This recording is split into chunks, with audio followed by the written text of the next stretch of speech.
Alam nyo ba na ngayong araw ang ika-12 years ng bagyong Yolanda at nangyari ito noong November 8, 2013 ng umaga. Nang manalasa ang bagsik ng Super Typhoon Yolanda, maraming tao ang nasawi nito.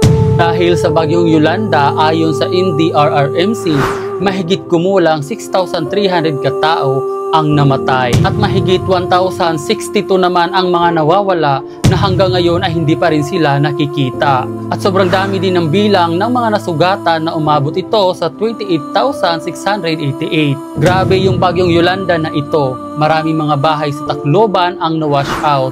May barko din na sumadsad sa Pangpang. At hanggang ngayon, marami pa ring pamilya ang nagluluksa dahil sa pagkamatay ng kanilang mahal sa buhay. At ngayong araw ang pag-alala sa madilim na nangyari sa Leyte, ang Super Typhoon Yolanda.